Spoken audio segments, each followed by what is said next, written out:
Praise the Lord. Hallelujah. യേശുവേ നന്ദി, യേശുവേ സ്തോത്രം. പ്രിയപ്പെട്ടവരെ, കുറച്ച് നാളുകൾക്ക് മുമ്പ് ദിവാൻ ധ്യാന കേന്ദ്രത്തിൽ ധ്യാനിച്ച് വലിയൊരു ദൈവാനുഭവം കിട്ടിയ സഹോദരൻ, അദ്ദേഹത്തിൻ്റെ ജീവിതത്തിൽ ദൈവം ഇടപെട്ടതായ ധ്യാനത്തിലൂടെ അയാൾക്ക് ദൈവത്തിൻ്റെ പ്രത്യേകമായ ഇടപെടൽ ഉണ്ടായ ഒരു അനുഭവത്തെ എൻ്റെ മുമ്പിൽ അദ്ദേഹം പങ്കുവച്ചു. ആ സഹോദരൻ പറഞ്ഞത് ഇങ്ങനെയാണ്: അദ്ദേഹം ഡിവൈൻ ധ്യാന കേന്ദ്രത്തിൽ ധ്യാനിക്കാൻ വരാൻ കാരണം, അദ്ദേഹത്തിന് ഒരേ ഒരു മകളേ ഉള്ളൂ. ഈ മകള് നേഴ്സിംഗ് ജോലി ചെയ്യുന്ന വ്യക്തിയാണ്. 28 വയസ്സായി മകൾക്ക്. കഴിഞ്ഞ 6 വർഷമായിട്ട്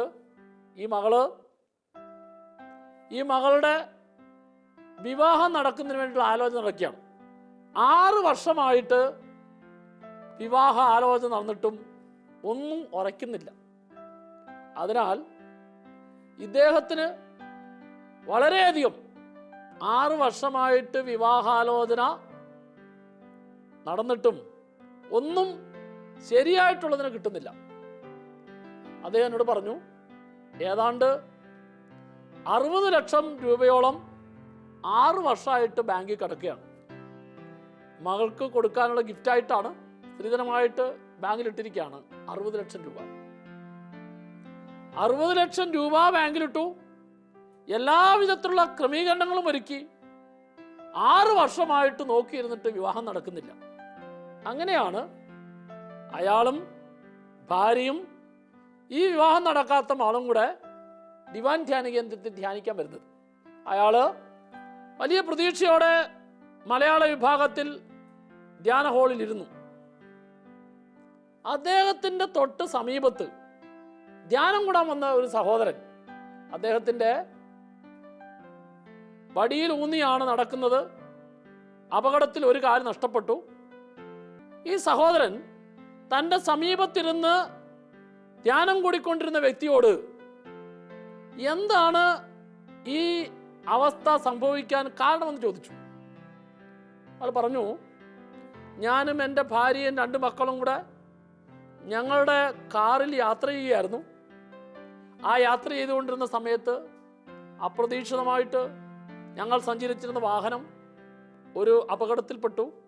ആ അപകടത്തിൽ ഓൺ ദ സ്പോട്ടിൽ അവിടെ വെച്ച് തന്നെ എൻ്റെ ഭാര്യയും 2 മക്കളും മരിച്ചു. മാത്രമല്ല, എൻ്റെ കാലിന് കാര്യമായ പരിക്കേറ്റു. എൻ്റെ കാലൊരെണ്ണം മുറിച്ചു കളഞ്ഞു. ഇപ്പോൾ ഞാൻ വെപ്പുകാലിലാണ് നടക്കുന്നത്. എനിക്ക് എല്ലാം നഷ്ടപ്പെട്ടു. സ്വന്തമായിട്ടൊരു ഭവനമില്ല. ഇപ്പോൾ മറ്റുള്ളവരുടെ ഔദാര്യം കൊണ്ടൊരു വാടക വീട്ടിലാണ് താമസിക്കുന്നത്. ഞാൻ ധ്യാനത്തിന് വന്നിരിക്കുന്നത്, എന്നെ ചികിത്സിച്ചുകൊണ്ടിരുന്ന ഡോക്ടർ പറഞ്ഞു, ഒരു ഓപ്പറേഷനും കൂടെ നടത്തി, ഏതാണ്ട് ആ ഓപ്പറേഷനും അതുപോലെ തന്നെ ഇദ്ദേഹത്തിൻ്റെ കാലിന് യോജിച്ച വിധത്തിലുള്ള ഒരു കാലൊക്കെ രൂപപ്പെടുത്തണമെങ്കിൽ ഏതാണ്ട് എല്ലാം കൂടെ 10 ലക്ഷം രൂപ വരും. അപ്പോൾ 10 ലക്ഷം രൂപ മുടക്കാനായിട്ട് എൻ്റെ കയ്യിൽ ഒന്നുമില്ല. ആരെങ്കിലൊക്കെ സഹായിച്ചാൽ കുറച്ചൊക്കെ കിട്ടുമായിരിക്കും. പക്ഷേ ഞാൻ ആ സഹായത്തിലേക്ക് പോയില്ല. ഞാൻ ഈ ആഴ്ചയിൽ ധ്യാനം കൂടിയിട്ട് ദൈവത്തിന് മുമ്പിൽ പ്രാർത്ഥിക്കാൻ വന്ന, ദൈവമേ, എൻ്റെ ഭാര്യയും 2 മക്കളും എനിക്കുള്ളതെല്ലാം നഷ്ടപ്പെട്ടെങ്കിലും ഈ നഷ്ടപ്പെട്ടത് മുഴുവൻ അങ്ങേക്ക് തിരിച്ചു തരാൻ പറ്റും. പക്ഷേ ഞാൻ അതൊന്നും ആഗ്രഹിക്കുന്നില്ല. എനിക്ക് അങ്ങ് മനസ്സാകുന്നുവെങ്കിൽ എൻ്റെ ഈ നഷ്ടപ്പെട്ട കാലിന് പകരം ആരോഗ്യത്തോടു കൂടി നടക്കാൻ തക്ക വിധത്തിലുള്ള ഒരു ബലം എനിക്ക് തരണം. ആ സഹോദരനോട് പറഞ്ഞു.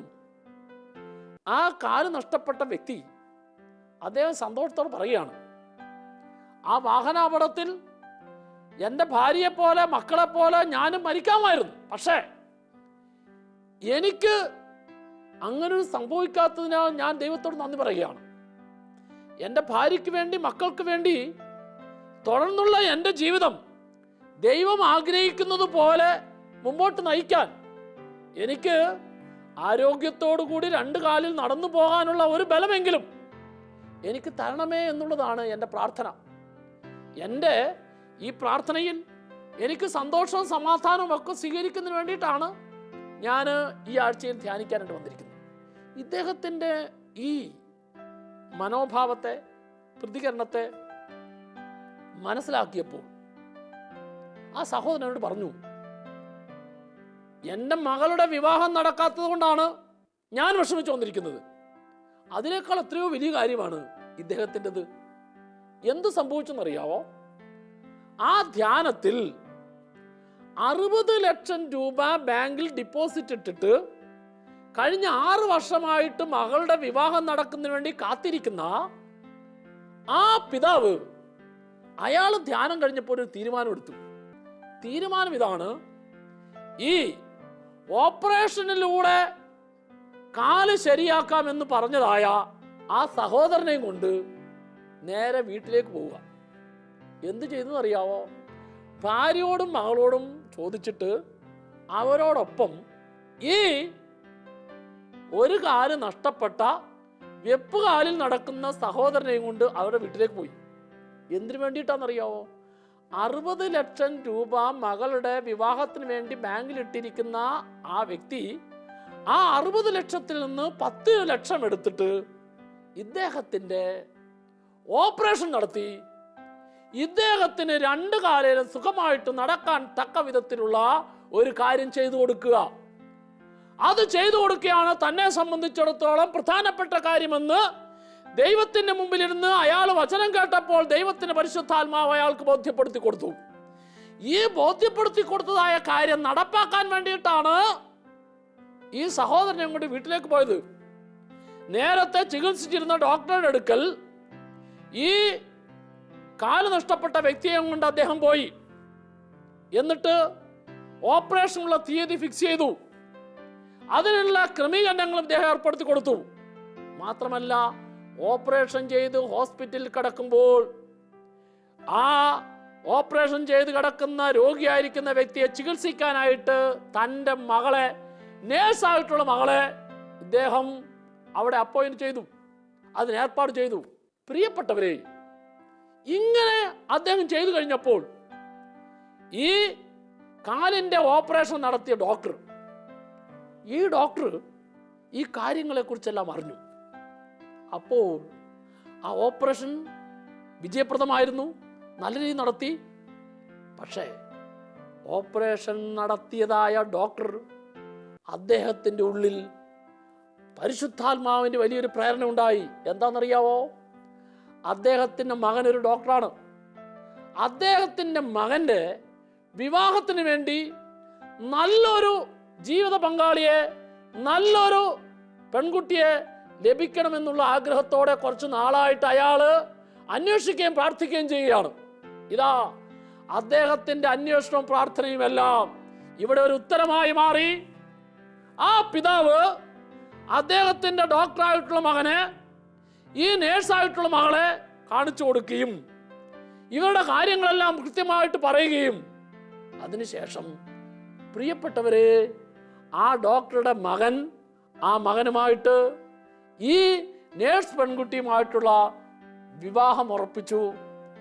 നിങ്ങൾ മനസ്സിലാക്കണം, അദ്ദേഹം തൻ്റെ ജീവിതാനുഭവത്തിൽ പറയുന്ന കാര്യം ഇതാണ്: 60 ലക്ഷം രൂപ ബാങ്കിലിട്ടിട്ട് 6 വർഷം എൻ്റെ മകളുടെ വിവാഹം നടക്കാതെ ഞാൻ കാത്തിരുന്നിട്ട് നടക്കാത്ത കാര്യം വെറും 6 ആഴ്ച കൊണ്ട് കർത്താവ് നടത്തിയെന്ന് മാത്രമല്ല, എൻ്റെ മകൾക്ക് ഏറ്റവും അനുയോജ്യനായിട്ടുള്ള ഒരു ഡോക്ടറെ ഭർത്താവായി, ജീവിത പങ്കാളിയായി എൻ്റെ ദൈവം നൽകി അനുഗ്രഹിച്ചു. ഇങ്ങനെ ലഭിക്കാൻ, അനുഗ്രഹിക്കാൻ കാരണം എൻ്റെ മകൾക്ക് വേണ്ടി ഞാൻ ബാങ്കിൽ ഡിപ്പോസിറ്റ് ചെയ്തിരുന്ന 60 ലക്ഷത്തിൽ 10 ലക്ഷം രൂപ യാതൊരു വിധത്തിലുള്ള ബന്ധവുമില്ലാതിരുന്ന ഒരു സഹോദരന് വേണ്ടി ഞാൻ കൊടുക്കാൻ തയ്യാറായപ്പോൾ ആ കൊടുത്ത പ്രവൃത്തിയാണ്, ആ കൊടുക്കാനായിട്ട് പ്രേരിപ്പിച്ച പ്രവൃത്തിയാണ് 6 വർഷമായിട്ട് നടക്കാതിരുന്ന എൻ്റെ മകളുടെ വിവാഹം ഏറ്റവും നല്ല രീതിയിൽ, ഏറ്റവും അനുയോജ്യമായിട്ടുള്ള ഒരു വ്യക്തിയെ നൽകി ദൈവം നടത്തിയത്. Praise the Lord. പ്രിയപ്പെട്ടവരെ, ഇതുപോലെ അനേകം സംഭവങ്ങൾ നമ്മുടെ ഓരോരുത്തരുടെയും ചുറ്റുപാട് നടക്കുന്നുണ്ട്. അനേകം സംഭവങ്ങൾ ഓരോ ആഴ്ചയിലും ഡിവൈൻ ധ്യാന കേന്ദ്രത്തിൽ 7 ഭാഷകളിലും ധ്യാനിക്കാൻ വരുന്നതായിട്ടുള്ള വ്യക്തികളുടെ ജീവിതത്തിലും കുടുംബത്തിലും നടക്കുന്നുണ്ട്. ഞാനും നിങ്ങളും ഒരു സത്യം മനസ്സിലാക്കണം. എനിക്ക് ദൈവം നൽകിയിരിക്കുന്ന സമ്പത്താകട്ടെ, അറിവാകട്ടെ, കഴിവാകട്ടെ, ഞാൻ മറ്റുള്ളവരുമായിട്ട് പങ്കുവയ്ക്കുമ്പോൾ, മറ്റുള്ളവരുമായിട്ട് പങ്കുവയ്ക്കുന്നതിൽ ആനന്ദം അനുഭവിക്കുമ്പോൾ, മറ്റുള്ളവരുമായിട്ട് പങ്കുവയ്ക്കുന്നതിൽ പരിശുദ്ധാത്മാവ് നൽകുന്ന പ്രേരണ സ്വീകരിക്കുമ്പോൾ, ആ പ്രേരണയെല്ലാം ഈ ഭൂമിയിൽ ദൈവരാജ്യം, സ്വർഗരാജ്യം പണിയാനായിട്ടുള്ള വലിയ ശക്തി എനിക്കതിലൂടെ ലഭിക്കുക. Praise the Lord, praise the Lord. ഇനി നമ്മൾ മനസ്സിലാക്കണം, ആദിമ ക്രൈസ്തവ സമൂഹത്തിൽ അപ്പോസ്തല പ്രവർത്തനം 4-ാം അധ്യായം 32-ാം തിരുവചനത്തിൽ രേഖപ്പെടുത്തിയിരിക്കുകയാണ്, വിശ്വാസികളുടെ സമൂഹത്തിന് ഒരേ ഹൃദയവും ഒരേ ആത്മാവുമാണ് ഉണ്ടായിരുന്നത്. ആരും തങ്ങളുടെ വസ്തുക്കൾ സ്വന്തമെന്ന് അവകാശപ്പെട്ടില്ല. മറിച്ച് എല്ലാം മറ്റുള്ളവരുമായിട്ട് പങ്കുവെച്ച് അനുഭവിച്ചു. ഓർക്കൂ, മറ്റുള്ളവരുമായിട്ട് പങ്കുവെച്ച് അനുഭവിച്ചപ്പോൾ ആ പങ്കുവെച്ച് അനുഭവിച്ച കൂട്ടായ്മ അത് പരിശുദ്ധാത്മാവിനാൽ നിറഞ്ഞ കൂട്ടായ്മയായിരുന്നു. അത് സ്നേഹത്താൽ നിറഞ്ഞ കൂട്ടായ്മയായിരുന്നു. നമ്മുടെ ഓരോരുത്തരുടെയും ജീവിതവും കുടുംബവും സമൂഹവും എനിക്കുള്ളത് മറ്റുള്ളവരുമായിട്ട് പങ്കുവെച്ച് സ്നേഹത്തിൻ്റെ സമൂഹം, സ്നേഹത്തിൻ്റെ രാജ്യം, സ്നേഹത്തിൻ്റെ കുടുംബം, സ്നേഹത്തിൻ്റെ ചൈതന്യം ഓരോ ദിവസവും പടുത്തുയർത്താൻ നമ്മൾ ഓരോരുത്തരും കടപ്പെട്ടിരിക്കുന്നു. Praise the Lord, praise the Lord. പ്രിയപ്പെട്ടവരെ, യോഹന്നാന്റെ സുവിശേഷം 6-ാം അധ്യായം 1 മുതൽ 15 വരെയുള്ള തിരുവചനത്തിൽ നമ്മൾ കാണുന്നു, കഴിഞ്ഞ 2-3 ദിവസമായി യേശുവിൻ്റെ വചനം കേൾക്കാനായിട്ട് മൈതാനത്ത് ജനം തിങ്ങിക്കൂടിയിരിക്കുകയാണ്. അവർ ഭക്ഷണം പോലും കഴിക്കാതെ യേശുവിൻ്റെ അധരത്തിൽ വീഴുന്ന വചനത്തെ കേട്ട് അത് അനുഭവിച്ച് ആസ്വദിച്ചു കൊണ്ടിരിക്കുകയാണ്. അപ്പോൾ യേശുവിന് ജനക്കൂട്ടത്തോട് അനുകമ്പ തോന്നി. ഇവർക്ക് എവിടുന്ന് ഭക്ഷണം കൊടുക്കാനായിട്ട് സാധിക്കും? എന്നാൽ വചനം പറയുകയാണ്, എന്ത് ചെയ്യണമെന്ന് യേശു മുൻകൂട്ടി തന്നെ അറിഞ്ഞിരുന്നു. അതുകൊണ്ട് ശിഷ്യന്മാരിൽ ഒരുവനായ അന്ത്രയോസിനോട് യേശു ചോദിച്ചു, ഇവിടെ ആരുടെയെങ്കിലും പക്കൽ എന്തെങ്കിലും ഉണ്ടോ? പ്രിയപ്പെട്ടവരെ, അപ്പോൾ അന്ത്രോസ് പറഞ്ഞു, ഇവിടെ 5 ബാർലി അപ്പവും 2 മീനും കൈവശമുള്ള ഒരു ബാലനുണ്ട്. അവൻ്റെ അമ്മ അവന് ഭക്ഷിക്കാനായിട്ട് കൊടുത്തുവിട്ടതാണ് 5 ബാർലി അപ്പവും 2 മീനും. എന്ത് ചെയ്തെന്നറിയാവോ? തനിക്ക് ഭക്ഷിക്കാനായിട്ട് തൻ്റെ അമ്മ തന്നുവിട്ട സാധനത്തെ ആ ജനക്കൂട്ടത്തിന് മുഴുവൻ അപ്പമായി തീരാൻ, ജനക്കൂട്ടത്തിൻ്റെ മുഴുവൻ വിശപ്പ് മാറ്റുന്ന, സംതൃപ്തി നൽകുന്ന ഒരു പങ്കുവയ്പായി മാറാൻ ഈ ബാലൻ തൻ്റെ കൈവശമുണ്ടായിരുന്ന 5 അപ്പവും 2 മീനും യേശുവിൻ്റെ കരങ്ങളിലേക്ക് കൊടുത്തു. യേശുവിൻ്റെ കരങ്ങളിലേക്ക് ആ ബാലൻ അത് കൊടുക്കാൻ തയ്യാറായപ്പോൾ യേശു പിതാവിൻ്റെ പക്കലേക്ക് കണ്ണുകൾ ഉയർത്തി ആ 5 അപ്പവും 2 മീനും വാർത്തി അവിടെ വിഭജിച്ചു, വിളമ്പി കൊടുക്കാൻ പറഞ്ഞു.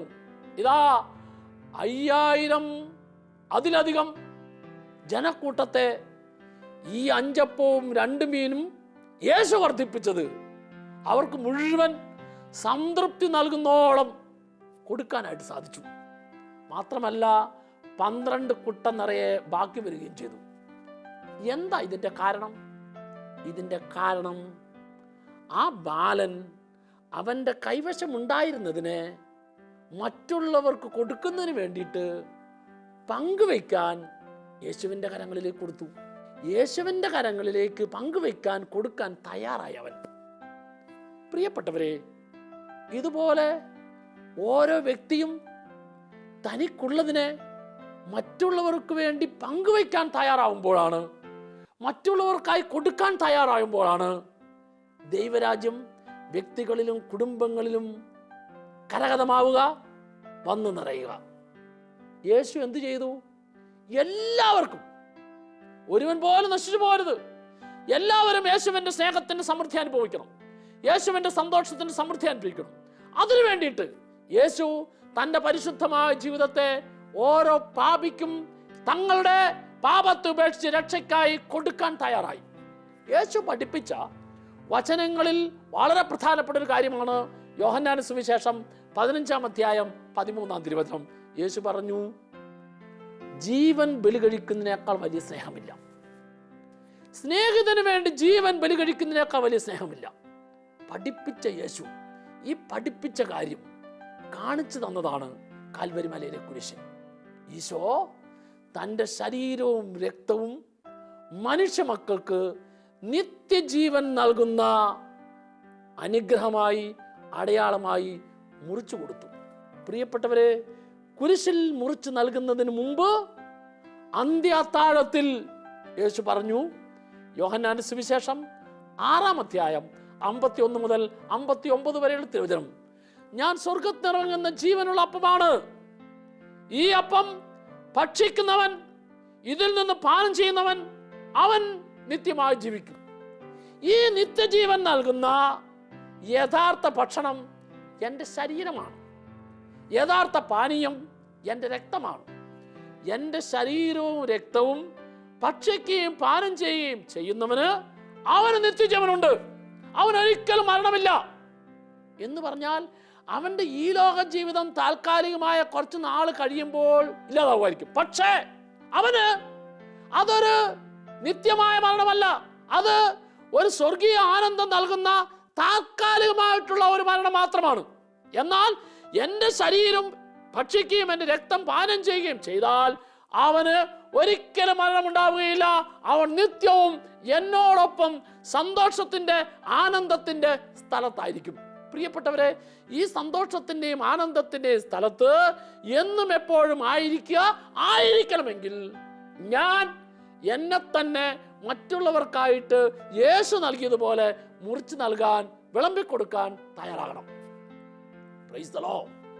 അപ്പോൾ എന്നും മനുഷ്യ മക്കളോട് കൂടെ ആയിരിക്കുന്നതിന് വേണ്ടി യേശു സ്ഥാപിച്ച വിശുദ്ധ കുർബാന, ഈ വിശുദ്ധ കുർബാന ഓരോ ദിവസവും പ്രഭാതത്തിൽ അൾത്താരയിൽ അർപ്പിക്കുമ്പോൾ ഈ ബലി അർപ്പിക്കുന്ന നമ്മൾ ഓരോരുത്തരും, ഈ ബലിയിൽ പങ്കുകൊള്ളുന്ന നമ്മൾ ഓരോരുത്തരും, പ്രിയപ്പെട്ടവരെ, നിന്റെ പ്രഭാതത്തിലെ ബലിയർപ്പണം സജീവമാകുന്നത്, ജീവനുള്ളതായി മാറുന്നത്, അത് വിശുദ്ധ കുർബാനയിലെ പ്രാർത്ഥനകളും പാട്ടുകളും എല്ലാം ഒച്ചത്തിൽ, വിശ്വാസത്തിൽ, ഭക്തിപൂർവ്വം ചെല്ലുമ്പോൾ മാത്രമല്ല, ചെല്ലുമ്പോൾ അതിനൊരു ജീവനുണ്ട്.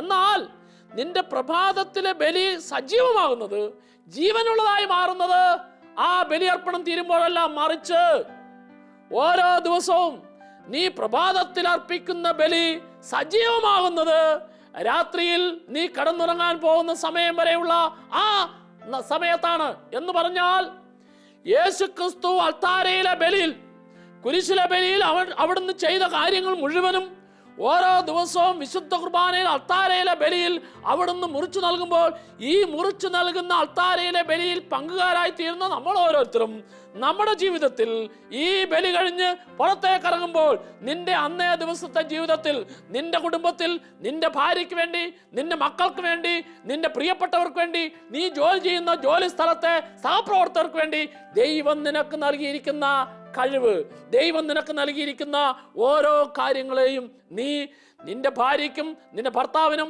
നിന്റെ മക്കൾക്കും, നിന്റെ കുടുംബാംഗങ്ങൾക്കും, നിന്റെ ജോലി മേഖലയിലും, നിന്റെ സഹപ്രവർത്തകർക്കും എല്ലാം നീ മുറിച്ചു നൽകിയോ? മുറിച്ചു നൽകുമ്പോൾ വേദനയുണ്ട്, നൊമ്പരമുണ്ട്. ഈ മുറിച്ചു നൽകുമ്പോഴുള്ള നൊമ്പരവും വേദനയും എല്ലാം നിനക്ക് വേണ്ടി നൊമ്പരപ്പെട്ട യേശുവിൻ്റെ കുരിശിനോട്, യേശുവിൻ്റെ സ്നേഹത്തോട് ചേർത്ത് വയ്ക്കുമ്പോഴാണ്, ആ ചേർത്ത് വെക്കുന്നതിലൂടെ നീ അർപ്പിക്കുന്ന ബലി ജീവനുള്ളതായി മാറുന്നത്, നിന്റെ ജീവിതം അനുഗ്രഹപ്രദമായി തീരുന്നത്. പ്രിയപ്പെട്ടവരെ, നമ്മുടെ ജീവിതത്തിന് അർത്ഥവും ആനന്ദവും നൽകുന്നത് ദൈവം നൽകിയിരിക്കുന്ന കഴിവിനെ പങ്കുവയ്ക്കുമ്പോഴാണ്. എനിക്ക് എൻ്റെ ഭാര്യയോട്, എൻ്റെ മക്കളോട്, എൻ്റെ സഹോദരങ്ങളോട്, എൻ്റെ സഹപ്രവർത്തകരോട് സ്നേഹത്തോടെ, ഔദാര്യത്തോടെ, കരുണയോടെ, അനുകമ്പയോടെ സംസാരിക്കാൻ സാധിക്കുമെങ്കിൽ ആ സ്നേഹത്തിൻ്റെ, കരുണയുടെയും ഔദാര്യത്തിൻ്റെയും വാക്കുകൾ നീ അവിടെ മുറിച്ചു നൽകുകയാണ്.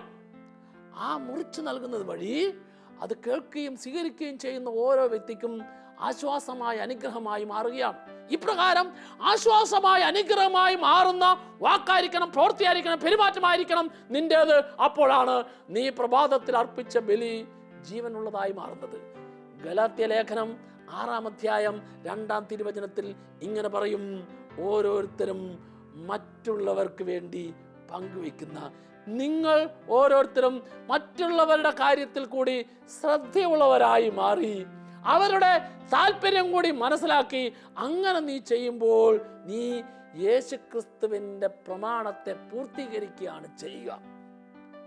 ഞാൻ നിങ്ങളെ സ്നേഹിച്ചതുപോലെ നിങ്ങളും പരസ്പരം സ്നേഹിക്കണമെന്ന യേശുവിൻ്റെ പ്രമാണത്തെ പൂർത്തിയാക്കുന്നത് ഞാൻ എൻ്റെ കുടുംബത്തിലുള്ള, എൻ്റെ സമൂഹത്തിലുള്ള, എൻ്റെ സഹപ്രവർത്തകരായിട്ടുള്ള അവരെ ഓരോരുത്തരെയും യേശുവിൻ്റെ മുഖം കണ്ട് സ്നേഹിക്കുമ്പോഴും യേശുവിൻ്റെ സ്നേഹം കണ്ട് അവരുമായിട്ട് പങ്കുവയ്ക്കുമ്പോഴുമാണ്.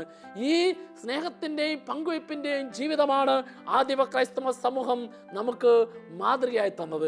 ആ മാതൃകയായി തന്ന യേശുവിൻ്റെ സ്നേഹ ചൈതന്യത്തിൽ പങ്കുവയ്പ്പിൻ്റെ മനോഭാവത്തെ സ്വീകരിക്കുമ്പോഴാണ് നമ്മുടെ ജീവിതം ധന്യമാകുക, നമ്മുടെ ഹൃദയം ആനന്ദപ്രദമായി തീരുക, നമ്മുടെ പ്രവൃത്തികളെല്ലാം ദൈവാനുഗ്രഹത്താൽ നിറയാൻ കാരണമായി തീരുക. ഇവിടെ ഫിലിപ്പി ലേഖനം 2-ാം അധ്യായം 1 മുതൽ 4 വരെയുള്ള തിരുവചനത്തിൽ പ്രിയപ്പെട്ടവരെ വചനം പറയുകയാണ്, തന്നെ ശൂന്യനാക്കിയ യേശുക്രിസ്തുവിന്റെ മാതൃക നിങ്ങൾ സ്വീകരിക്കണം. ആകയാൽ ക്രിസ്തുവിൽ നിന്ന് എന്തെങ്കിലും ആശ്വാസമോ സ്നേഹത്തിനുള്ള സാന്ത്വനമോ ആത്മാവുള്ള കൂട്ടായ്മയോ എന്തെങ്കിലും കാരുണ്യമോ അനുകമ്പയോ ഉണ്ടെങ്കിൽ നിങ്ങൾ ഒരേ കാര്യങ്ങൾ ചിന്തിച്ചുകൊണ്ട് ഒരേ സ്നേഹത്തിൽ വർത്തിച്ച് ഒരേ ആത്മാവും ഒരേ അഭിപ്രായമുള്ള വ്യക്തികളായി എൻ്റെ സന്തോഷം പൂർണ്ണമാക്കുവിൻ. അടുത്ത വചനം ശ്രദ്ധിച്ചോ, മാത്സര്യമോ വ്യർത്ഥാഭിമാനമോ മൂലം നിങ്ങൾ ഒന്നും ചെയ്യരുത്, മറിച്ച് ഓരോരുത്തരും താഴ്മയോടെ മറ്റുള്ളവരെ തങ്ങളെക്കാൾ ശ്രേഷ്ഠമായി കരുതണം. ഓരോരുത്തരും സ്വന്തം കാര്യം നോക്കിയാൽ പോരാ, സ്വന്തം താല്പര്യം നോക്കിയാൽ പോരാ, മറിച്ച് മറ്റുള്ളവരെ കൂടി പരിഗണിക്കണം. വചനം ഇങ്ങനെ പറയുന്നു, യേശുക്രിസ്തുവിനുണ്ടായിരുന്ന ഈ മനോഭാവം നിങ്ങളിലും ഉണ്ടായിരിക്കട്ടെ. യേശുക്രിസ്തുവിനുണ്ടായിരുന്ന ഈ മനോഭാവം നിങ്ങളിലും ഉണ്ടായിരിക്കട്ടെ. മറ്റുള്ളവർക്ക് വേണ്ടി, മറ്റുള്ളവർക്ക് സ്നേഹം നൽകുന്നതിന് വേണ്ടി സ്വയം ശൂന്യവൽക്കരിച്ച യേശുക്രിസ്തുവിൻ്റെ മാതൃകയെ കണ്ട് ഈ മാതൃക മറ്റുള്ളവരെ വളർത്താൻ ഞാൻ കൊടുക്കുമ്പോഴാണ് അവിടെ ദൈവത്തിൻ്റെ അനുഗ്രഹം കൂടുതൽ കൂടുതൽ എൻ്റെ ജീവിതത്തിൽ നിറയാൻ കാരണമായി തീരുക. പ്രിയപ്പെട്ടവരെ, കുറേ നാളുകൾക്ക് മുമ്പ് ഞങ്ങൾ ആലപ്പുഴ കുട്ടനാട് ഭാഗത്ത് പോപ്പിൾ മിഷൻ ധ്യാനം നടത്തുമ്പോൾ പോപ്പിൾ മിഷൻ ധ്യാനത്തിൻ്റെ പ്രധാനപ്പെട്ട ഒരു കാര്യമാണ് ആദ്യത്തെ 2 ദിവസം ഭവന സന്ദർശനമുണ്ട്. ഈ ഭവന സന്ദർശനത്തിന് പോകുന്നിടയ്ക്ക് ഞങ്ങളെ വീടുകളിൽ കൊണ്ട് കാണിക്കാനായിട്ട് ആ ഏരിയയിൽ പരിചയമുള്ള ഒരു സഹോദരൻ കൂടെ ഉണ്ടാവും. ഞാനും ആ സഹോദരനും കൂടെ വീട് സന്ദർശനത്തിനായി പോവുകയാണ്. അപ്പോൾ കുട്ടനാട് ഭാഗം മുഴുവൻ പാടമാണല്ലോ. ഈ പാടത്തിൻ്റെ വരമ്പിലൂടെ നടന്നു പോകുമ്പോൾ അവിടെ കണ്ട ഒരു കാഴ്ച, ആ പാടത്ത് ഇഷ്ടം പോലെ ഞണ്ടുകളുണ്ട്. അപ്പോൾ കുറേ ആൾക്കാർ വ്യത്യസ്തമായ സ്ഥലങ്ങളിൽ നിന്നുകൊണ്ട് പാടത്തുനിന്ന് ഞണ്ട് പിടിക്കുകയാണ്. കുറച്ച് സമയം ഞാൻ ആ പ്രവൃത്തി നോക്കിയിരുന്നു. അപ്പോൾ എന്താണെന്നറിയാവോ, ഓരോ ഞണ്ടിനെയും പിടിച്ചിട്ട് ഒരു കൂടക്കകത്ത് കൊണ്ടിടും. കൂടക്കകത്ത് ഓരോ ഞണ്ടിനെയും കൊണ്ടിടുന്നു. പക്ഷേ ഞാൻ ശ്രദ്ധിച്ചു, ആ കൂടയുടെ ഒന്നും മൂടി പൊക്കിയിട്ടില്ല. അപ്പോൾ എൻ്റെ കൂടെ വന്ന ആ സഹോദരനോട് ഞാൻ ചോദിച്ചു, ഇങ്ങനെ ഞണ്ടിനെ പിടിച്ച് കൂടക്കകത്തിട്ടിട്ട് കൂട മൂടിയില്ലെങ്കിൽ പിടിച്ചിടുന്ന ഞണ്ട് ഓരോന്നും കൂടക്കകത്ത് പുറത്തു പോയല്ലേ, അപ്പോൾ പിടിച്ചിട്ട ഞണ്ടിനെ നഷ്ടപ്പെടുകയല്ലേ? ഉടനെ ഇങ്ങനെ ചോദിച്ച് എന്നോട് കൂടെ ഉണ്ടായിരുന്ന സഹോദരൻ ചെറിയൊരു പരിഹാസത്തോടെ ഇങ്ങനെ പറഞ്ഞു, എൻ്റെ അച്ഛന് ഞണ്ട് പിടുത്തത്തെക്കുറിച്ച് അറിയത്തില്ലാത്തതുകൊണ്ടാണ്. എന്താണെന്നറിയോ, ഈ കൂടക്കകത്ത് കിടക്കുന്ന ഞണ്ട് എത്ര ദിവസം കിടന്നാലും ഒറ്റയൊരെണ്ണം പുറത്തു പോയില്ല. അതെന്താ, ഒരെണ്ണം പുറത്തു പോകാനായിട്ട് കൂടെ പിടിച്ച് മുകളിലേക്ക് പോകുമ്പോഴേക്കും അതിനകത്ത് കിടക്കുന്ന മറ്റേ ഞണ്ട് അതിൻ്റെ കാലെ പിടിച്ച് താഴേക്കിടും. കൂടെ കിടക്കുന്നത് തന്നെ അതിനകത്തുനിന്ന് പുറത്തു പോകാതിരിക്കാൻ മറ്റൊരുവനെ കാലെ പിടിച്ച് താഴേക്ക് ചാടിക്കും. എനിക്ക് ഇത് ആ സഹോദരൻ പറഞ്ഞപ്പോൾ മനസ്സിലായി, നമ്മുടെ പല കുടുംബത്തിലും സമൂഹത്തിലും ഈ ഞണ്ടിൻ്റെ സ്വഭാവമുള്ളവരുണ്ട്. എന്താണെന്നറിയാവോ, മറ്റുള്ളവർ വളരാതിരിക്കാൻ അവിടെ ഏതെങ്കിലും വളർച്ച കാണുമ്പോൾ ആ വളർച്ചേനെ എങ്ങനെയാണോ താഴ്ത്താൻ പറ്റുന്നത്, കാലെ പിടിച്ചിടുന്ന സ്വഭാവം. അത് ചില സന്ദർഭത്തിൽ കുടുംബത്തിലും ഉണ്ടാകാം, ജോലിസ്ഥലത്തും ഉണ്ടാകാം, സമൂഹത്തിലും ഉണ്ടാകാം. ഓർക്കണം, ഞണ്ടിൻ്റെ ഈ സ്വഭാവമായിട്ട് നടന്നു കഴിഞ്ഞാൽ നമുക്കൊരിക്കലും സമാധാനവും സ്വസ്ഥതയും ഉണ്ടായില്ല. സമാധാനവും സ്വസ്ഥതയും വളർച്ചയും ഉണ്ടാകണമെങ്കിൽ എന്ത് വേണം? യേശുക്രിസ്തുവിനെ പോലെ കൊടുക്കാൻ തയ്യാറാകണം, പങ്കുവയ്ക്കാൻ തയ്യാറാകണം, ഭാര്യ ഭർത്താവിന് വേണ്ടി, ഭർത്താവ് ഭാര്യയ്ക്ക് വേണ്ടി, മക്കൾ മാതാപിതാക്കന്മാർക്ക് വേണ്ടി, ജോലി ചെയ്യുന്നവർ പരസ്പരം മറ്റുള്ളവർക്ക് കൊടുക്കാൻ തയ്യാറാകണം. തൻ്റെ സമയവും ആരോഗ്യവും കഴിവുകളും മറ്റുള്ളവർക്ക് കൊടുക്കാനായിട്ട് തയ്യാറാകുമ്പോൾ ആ പങ്കുവയ്പ്പിലാണ് സന്തോഷം, ആ പങ്കുവയ്പ്പിലാണ് യേശു നൽകുന്ന ആനന്ദം അനുഭവിക്കാൻ സാധിക്കുന്നത്. നമ്മുടെ പ്രാർത്ഥനയുടെയും നമ്മുടെ ബലിയർപ്പണത്തിൻ്റെയും എല്ലാം പ്രധാനപ്പെട്ട ലക്ഷ്യം, അതിലൂടെ സംഭവിക്കേണ്ട പ്രധാനപ്പെട്ട കാര്യം, യേശു മുറിച്ച് നൽകിയതുപോലെ മുറിച്ച് നൽകാൻ, ഈ മുറിച്ച് നൽകുന്നതിൽ ആനന്ദവും സന്തോഷവും അനുഭവിക്കാൻ എനിക്ക് സാധിക്കണം. എൻ്റെ ചിന്തയിലോ മനോഭാവത്തിലോ ഈ ഞണ്ടിൻ്റെ ഏതെങ്കിലും പ്രവണത ഉണ്ടെങ്കിൽ കർത്താവേ അത് മാറ്റിത്തരണേ, എൻ്റെ ജീവിതം പങ്കുവയ്ക്കുന്ന ജീവിതമാക്കി അവിടെ രൂപാന്തരപ്പെടുത്തണമേ. നമുക്ക് കർത്താവിനോട് പ്രാർത്ഥിക്കാം. ഒരു നിമിഷം കണ്ണുകളടച്ച് കരങ്ങൾ കൂപ്പി, കർത്താവേ, ആദിമ ക്രൈസ്തവ സമൂഹത്തിലെ പങ്കുവയ്പ്പിൻ്റെ മനോഭാവം ഈശോയെ, വിശുദ്ധ കുർബാനയിൽ അവിടുന്ന് ഞങ്ങൾക്കായി മുറിച്ചു നൽകുന്ന അവിടുത്തെ തിരുശരീര രക്തങ്ങൾ, കാൽവരി മലയിലെ കുരിശിൽ അവിടുന്ന് അവസാനത്തുള്ള രക്തം പോലും ഞങ്ങൾക്കായി ചിന്തി, അത് ഞങ്ങളെ ഓരോരുത്തരെയും സ്നേഹത്താലും നന്മയാലും അനുഗ്രഹത്താലും വളർത്താൻ വേണ്ടിയായിരുന്നല്ലോ. ഈ വളർത്തുന്ന മനോഭാവം ഞങ്ങളുടെ ഓരോരുത്തരുടെയും ജീവിതത്തിലും ജോലിയിലും പ്രവർത്തന മേഖലയിലെല്ലാം കൂടുതലുണ്ടാകുവാൻ ഞങ്ങളെ നീ സഹായിക്കണമേ. യേശുവേ നന്ദി, യേശുവേ സ്തോത്രം.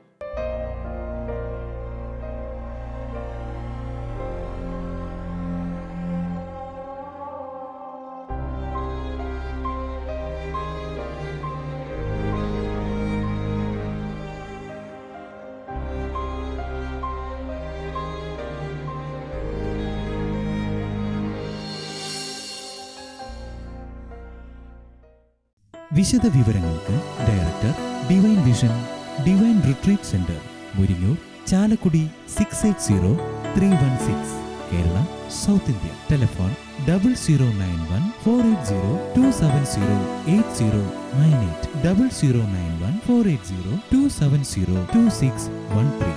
ഫാക്സ് 0091 480 270 8097.